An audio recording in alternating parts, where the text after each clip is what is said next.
ugira umbarire yuko izi gushika ino saha umufasoni Fanny Lavine atabayoboje ngo ni yicuma arabayoboye kwe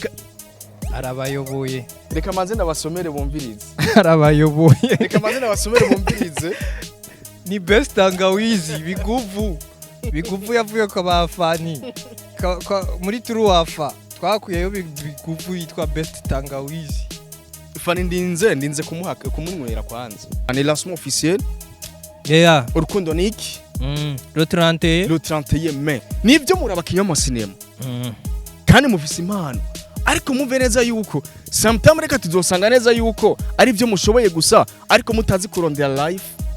yo batunga mugaheza gukinisha rega ajya mahira babaha muri shooting bro na mahira makeya ego kugeza uno munsi babiri nibo bazwi abo babiri nabo ni bande ni Diko Entertainment hamwe na Anashare kabisa ugwego gwa Mr Sammy twaramaze kugwibonera yasigura mu biki mu masengero nkuko nyene mu Giswahili bro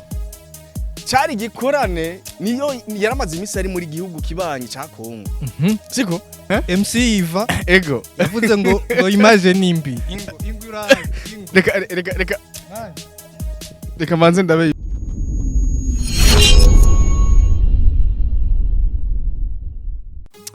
you. Ladies and gentlemen, welcome to Anashare 257. Yo. Wagwan, assalamu alaikum. Yesu asifiwe. Abakunzi ba Anashare. Afisiwe. Asifiwe. Arihandurira. Turashima Imana pe. Turashima Imana long time. Abakunzi ba Anashare 257. Wagwan. Amakuru yawe bro. Nje ndashima Imana pe. Sha. Man. Ego. Nani? Ego. Nani? MC Iva. Ego. Yavuze ngo image nimbi. Reka manze ndabe Imana. Iyo image nimbi. Bro nakubali man. Iyo image nimbi. Uyo rero MC Iva bivuga niwe dukeneye no kunabona kwanza. Ikiganiro ciwe kwanza cyahuye n'imikoshi cyakira fudika uri mukigiye dukoze ikiganiro Igitega twagikoreye Igitega man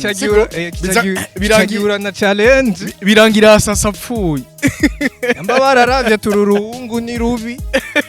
nirukwiriye kugura inzu ariko tumuramutsa cyane MC Iva tumuramutsa cyane turamukunda ma brother big time amakuru yawe bro nje ndashima Imana pe nje ndashima Imana kandi byinshi aho tugeze ni kubera abafana kubera kwanza dutangura Imana bro siko havuye Imana kaca hasubira abantu badukurikirana kuko biratujyohera kuba dutamba tutirorera ariko kuri iyi ncuro mari dufise big energy sana dufise big energy abavuga ko dufise image mbi baduterere tugure kamera nziza erega nyene turakeneye support kandi support yo ku mufuko ego okay siko turakeneye support yo ku mufuko ariko bariko barabona itandukaniro riri hagati hari haize igihe kintu tariko turagaragara cyane kuri Anashare siko Zazurazi ego reka tubibutse abantu bashashe badukurikiranye ego bakore subscribe cyane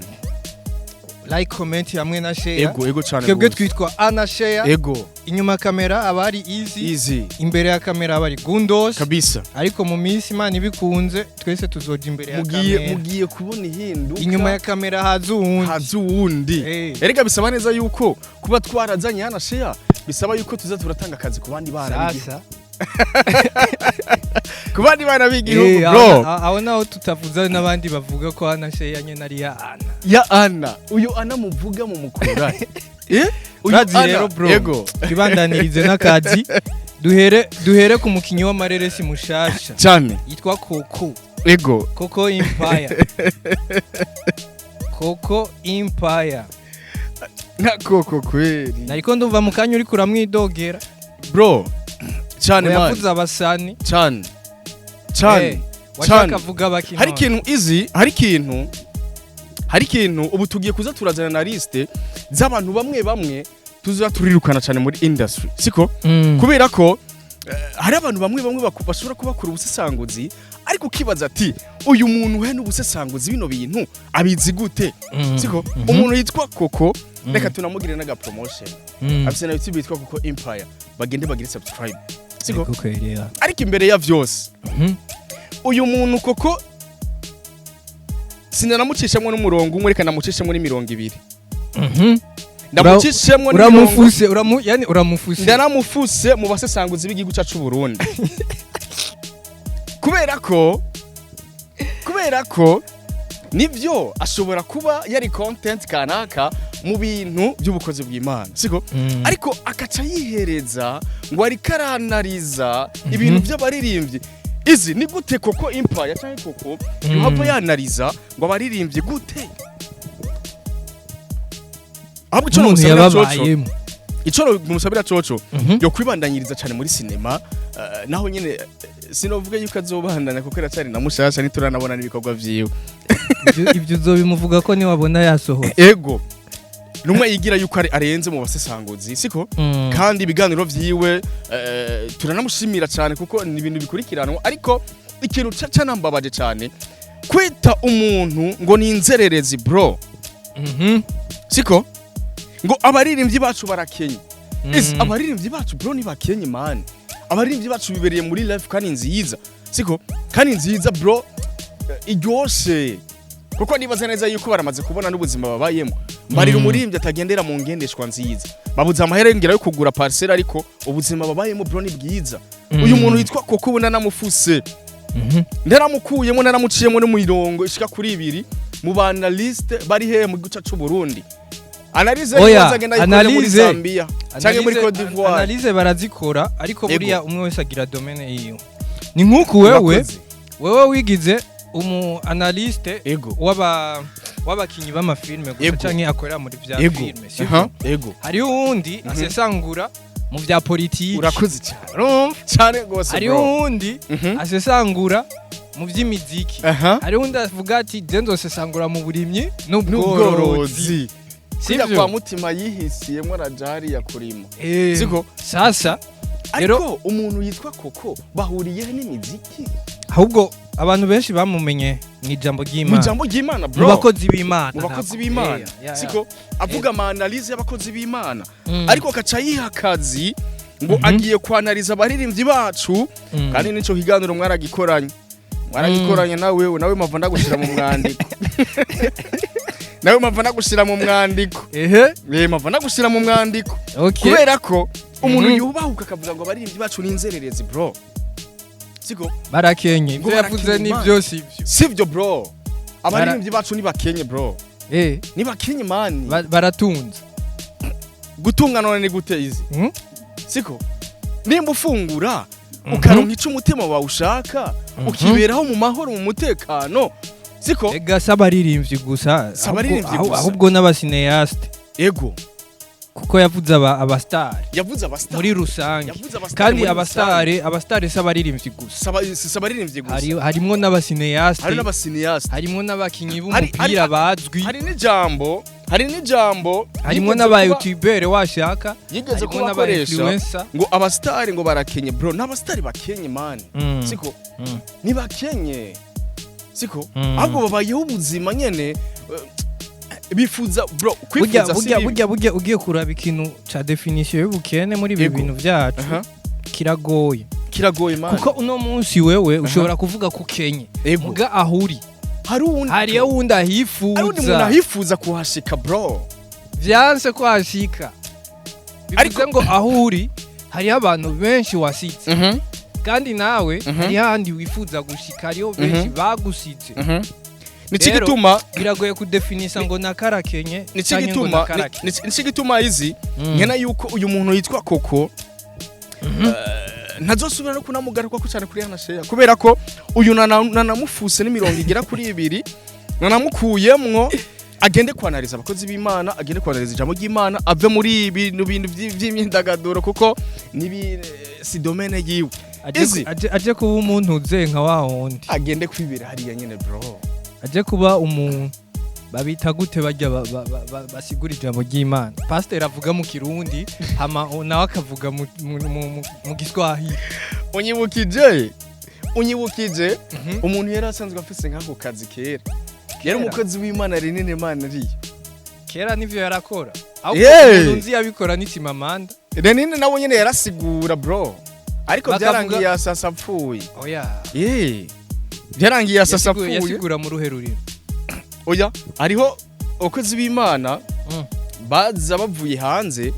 akavuga mu Congereza Renine akasigura mu Kirundi ariko byarangiye yapfuye asasa oya reka aya Renine atubaho Renine yarasigura mu Kirundi kwe akuye mu Congereza umuntu nzi vyabiri bimeze uko n'intunani Chimamanda Renine nibimusa ariko izi ikintu coco novuga koko Empire canke koko uyu ubona nafutse no mu mwandiko nzosubira kunamugaruka ko analize ziwa arabazikorere mu kindi gihugu nimba ari muri Zambia analize ziwe ntizibereye cyane ngaha mu gihugu cyacu Burundi nibibereye pe anambabarire bro arambabareka nta nzigirimo ariko bisaba neza yuko twicara tukiga kubera ko tuba dukeneye gufasha iterambere izi ibaze nk'umuntu yitwa Mr Sami akagenda mu gihugu kibanyi ca Kongo akaba agenda nk'umusiguzi urwego rwiwe twaramaze no kugwibonera ni bimwe cyane ko ndavuga urwego rwa Mr Sami twaramaze kugwibonera yasigura mu biki mu masengero nkuko nyene mu Giswahili bro cyari gikorane niyo yaramaze imisi ari muri gihugu kibanyi ca Kongo siko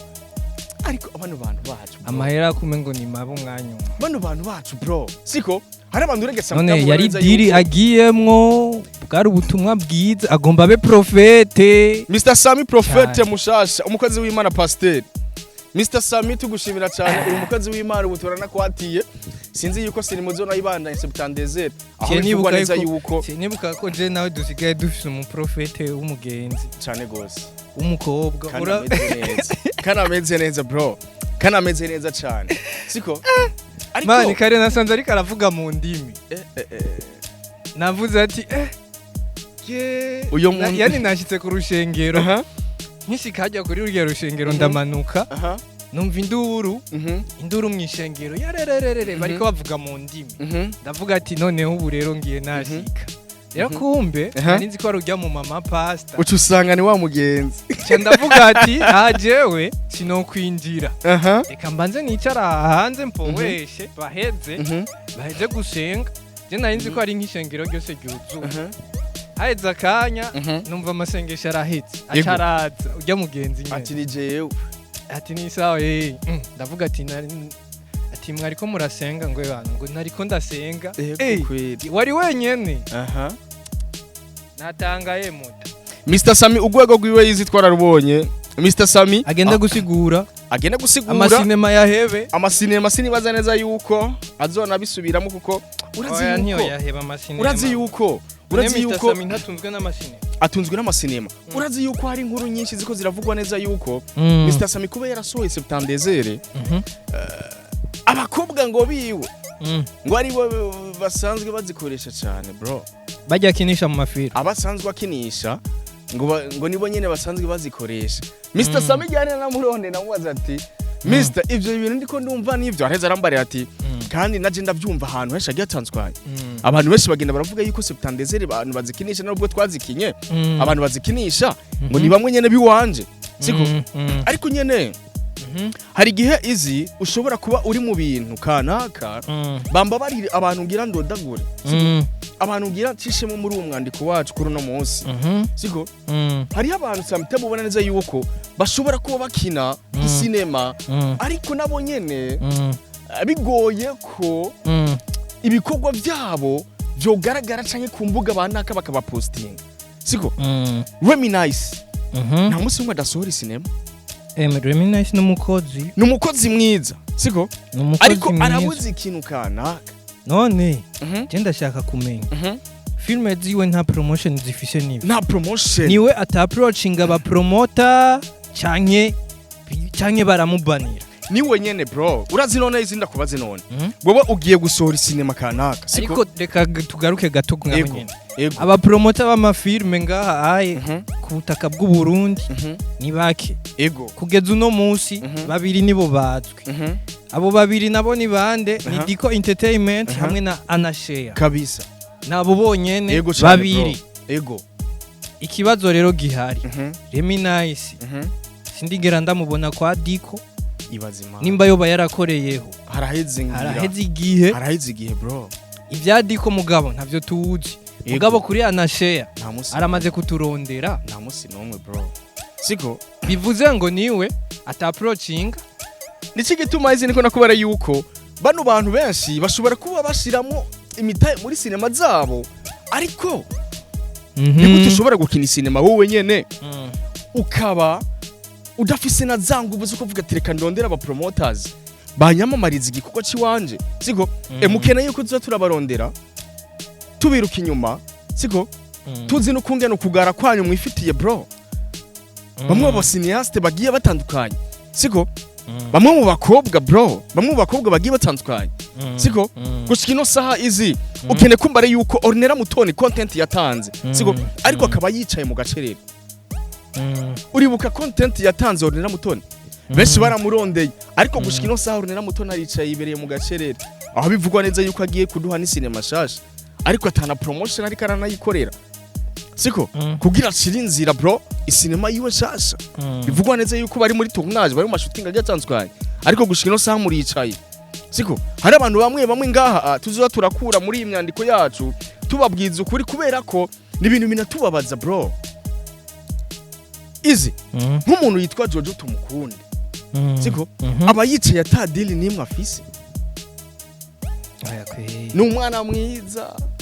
afise look nziza iratesa bro siko ariko bose baricaye aho nyene baraho nyene barasamye bro bimereye uku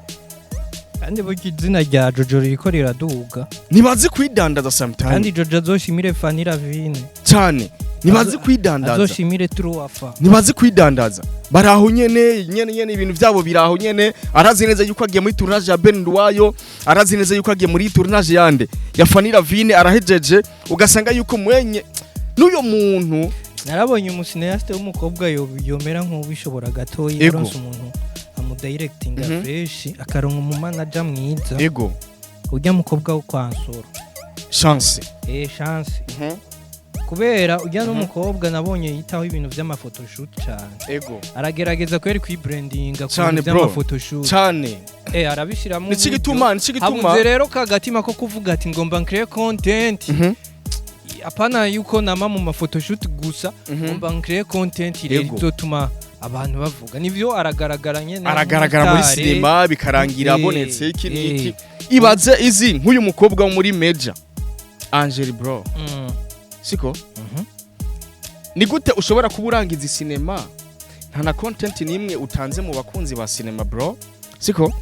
ukaca wigira uraheje gukina muri Major uraheje gukina kwa Nsoro uraheje gukina hehe ukaca wigira siko bisigura neza yuko nivyo murabakinya mu cinema kandi mufise impano ariko muve neza yuko sometimes reka tuzosanga neza yuko ari byo mushoboye gusa ariko mutazi kurondera life yo batunga mugaheza gukinisha rega ajya mahira babaha muri shooting bro na mahira makeya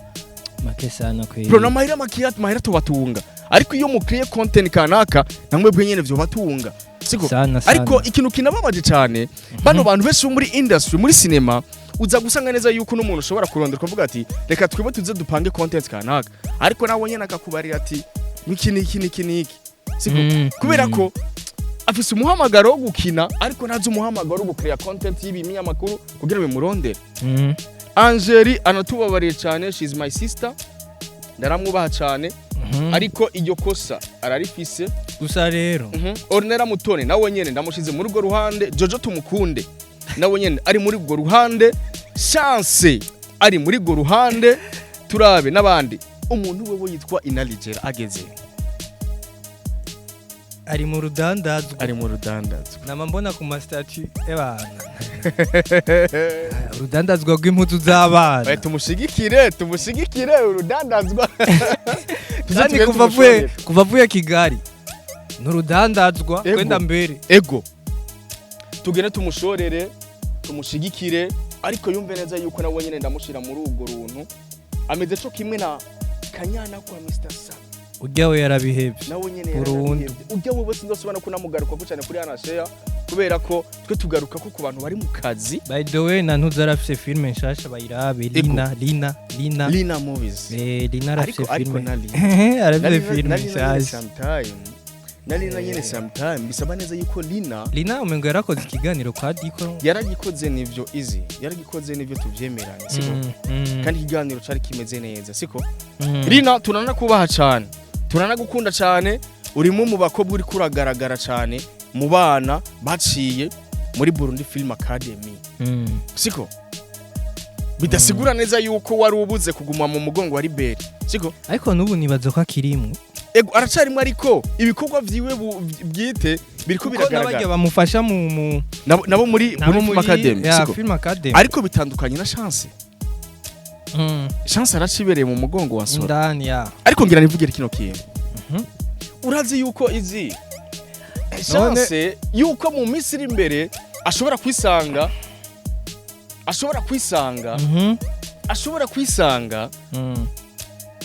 mu gihe ataragira YouTube yiwe siko ego mu gihe ataragira YouTube yiwe ashobora kwisanga byamubanye nabi aha nani zigirimo tuko turatanga ubutumwa twigishanya kuko hari abadusumba hari abo dusumba hari abo tungana siko ariko birasaba neza yuko tuza turungurana ubwenge siko kabisa Chance ni yaraba gatoyi akaguma agendera mu mugongo wa Soro ataravya soke arondera aba boss bamu kujya kuntu yaronse agira agashop muri centre ville ko kudandaza impuzu bose ko badandaza impuzu bose birukira mu mpuzu inarizera impuzu Chance impuzu nakinera impuzu Arvera Muhimbare impuzu Oneyizi nta numwe yo kubwira ngo adandaza umuceri n'ifu y'ibigori izi ndakwibariza ikibazo nakinera n'umukinyi w'amasinema nawe hari amakuru yiwe naronse yuko ngo YouTube yiwe bayiriye nibareka ivyo bintu bro nibareka ivyo bintu nibaze bareka ngo byagenze nerega naramubaje byagenze gute ngo ni birebire nibaze barareka kudukina birebire vyaye twe turi abana bro siko ngo urabona ya YouTube yashira ko za filme ziwe za mbere ngo barayinyivye ngo barampakinze acakire yindi ngo azarashira kibiganiro ngo niyo rero ari karagera ariho ubona yizi nibaze barareka kudukina mu mitwe kuko twe ni turi abana bro siko nakinera wewe sindamushira no mu basineyaste babakinyi w'amasinema nakinera niyibandanyiriza akazi kuri Agateke azarakora ama content bari kumwe na Rita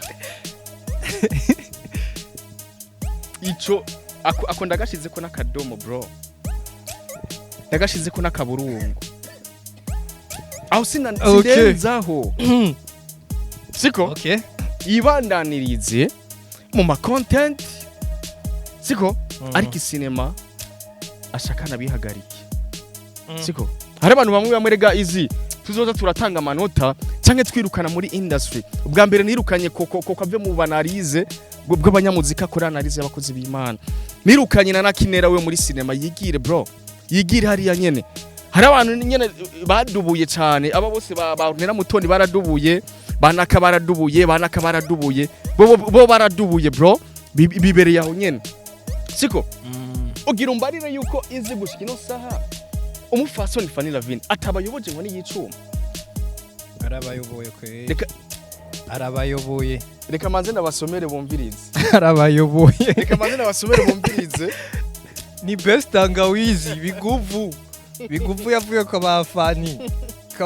muri turuwafa twakuyeyo biguvu yitwa best tangawizi Fanny ndinze kumunywera kwanza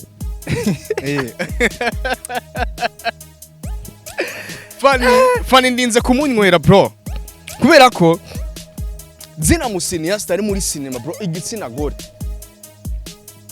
umuntu yitwa Fanny Lavine rikabayobozi inkoni yicuma Fanny Lavine ko yarayoboye yarabifashe nka business abifata nk'akazi aravuga ati je bino bintu bizontunga bintungira umuryango bro urinze ubona umuntu yiyangaje kugira company yiwe na Truwafa akavuga ati ndashinze adresse ya BMT ni he ngira ni muhira adresse ya Burundi Film Academy ni he ngira ni muhira canke mu kabari adresse ya Major TV iri he ni muhira canke mu kabari bro adresse abandi bakina niba adresse ya GN Film ya nuze abo bose ni muhira adresse ya Abel Nduwayo ni he nta mabiro mwifitiye muri aho nyene ni gute mushobora kwigereranya n'umuntu yifitiye biro yakoze kibanza bro yabigize business yabikoze nka business azi neza yuko iyo yanze n'umu boss amubare ati nsanga ku kazi siko bitandukanye namwe ngo nsanga ngo mu kabare ngo nsanga muhira bro duhurire vire gukora iki ngo ama ngo tuze tubashigikira namwe bwe nyene mutaritahura banababariye cyane umuntu yitahuye akagira adresse umuntu uzomwubahe cyane bro ayoboye cyane ariko n'abakunzi ba sinema tunabatumirira cyane lancement officiel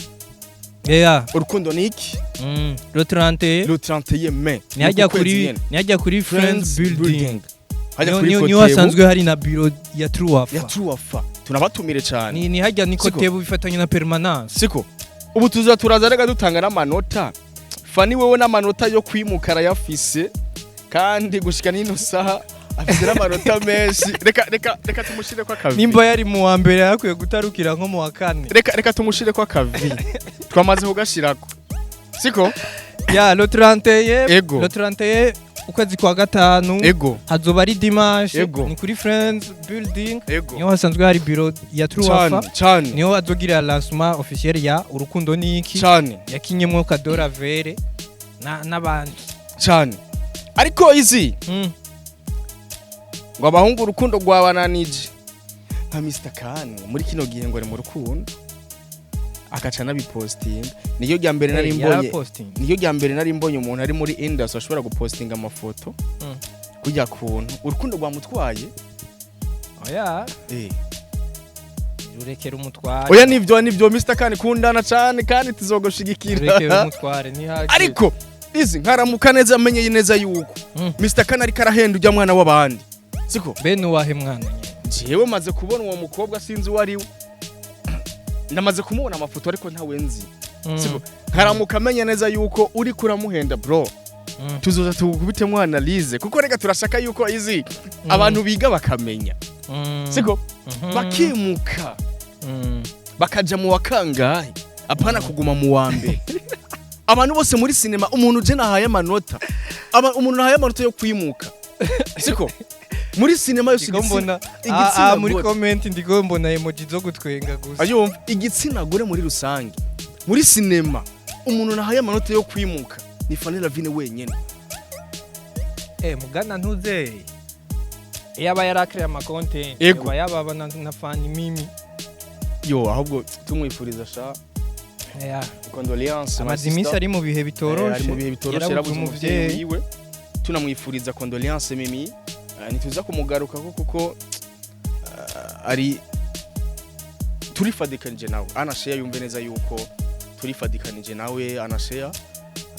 mu gihe mu bihe bibi arimwo byagahinda yumve neza yuko turi kumwe ko turajana pe ego cyane bro turangize ikiganiro izi baduhezagire ubu turatangura tunasenga Imana iduhezagire amen asante